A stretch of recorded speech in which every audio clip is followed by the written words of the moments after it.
अस्सलाम वालेकुम दोस्तों, welcome to Ayesha beauty net tips. आज की वीडियो में आपको मैं 2 मिनट में चेहरा चमकाने का तरीका बताऊंगी।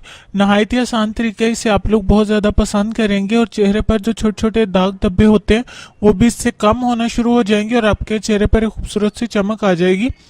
गर्ज ये कि आपको मैं चेहरा ग्लो करने की टिप आज दे रही हूँ। ठीक हो गया। आपने क्या करना है कि 1 चम्मच बेकिंग सोडा, बेकिंग पाउडर और बेकिंग सोडा में बहुत ज्यादा फर्क होता है। अपने बेकिंग पाउडर नहीं लेना, आपको 1 चम्मच बेकिंग सोडा चाहिए और इसमें 1 ही चम्मच आपने शहद मिला लेना। दोनों को मिक्स करें, पेस्ट बना लें और आप चेहरा धो के चेहरे पर हल्की सी नमी होनी चाहिए, टिश्यू से उसको साफ कर दीजिए गीले चेहरे को। अभी आपका चेहरा नम होगा तो उसके ऊपर आपने ये पेस्ट अप्लाई करना है और हल्के हल्के हाथ के साथ आहिस्ता आहिस्ता आपने 1 मिनट मसाज करते जाना है। एग्जैक्ट 1 मिनट के बाद आपने नीम गर्म पानी के साथ चेहरा धोना है। उसके बाद अपने चेहरे को साफ टॉवल के साथ साफ करें और ठंडे बर्फ वाला जो पानी होता है उससे अपने चेहरे पर छींटे मारने हैं।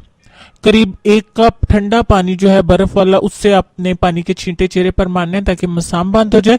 और ये अमल सिर्फ आपने हफ्ता में 1 बार करना है। एक ही बार से इंशाल्लाह ताला आपका चेहरा चमक जाएगा और नेक्स्ट वीक आप इसको दोबारा अप्लाई करिएगा। आहिस्ता आहिस्ता हर हफ्ते में 1 दफा इसके इस्तेमाल से आपके चेहरे के दाग भी खत्म होते जाएंगे, आपकी स्किन नरम मुलायम और खूबसूरत भी होती जाएगी और ग्लो करेगी। ये थी हमारी आज की टिप, आप लोगों ने बहुत ज्यादा पसंद की होगी। और एंड पे हमेशा की तरह प्यारी सी बात कहना चाहेंगे, अपनी खुशी के लिए किसी की खुशी को खाक में कभी मत मिलाओ, वरना तुम्हारी वो खुशी बेकार है जिसके पीछे किसी के आंसू हों। इसीलिए अपनी खुशी के लिए किसी की खुशी को खराब नहीं करना चाहिए, दूसरों की खुशी का भी ख्याल रखना चाहिए। ठीक हो गया जी। इसके साथ ही आप लोगों से इजाजत चाहूंगी और बहुत सारा शुक्रिया अदा करूंगी आप लोगों का कि आप लोग रेगुलर वीडियो को देखते हैं, सुनते हैं, लाइक करते हैं, उस पर कमेंट्स करते हैं और उसे अपने दोस्तों के साथ शेयर करते हैं। इस यकीन के साथ मुझे इजाजत दीजिए कि आप लोग मुझे अपनी दुआ में याद रखेंगे और अपना और अपने प्यारों का ढेर सारा ख्याल रखेंगे। अल्लाह हाफिज।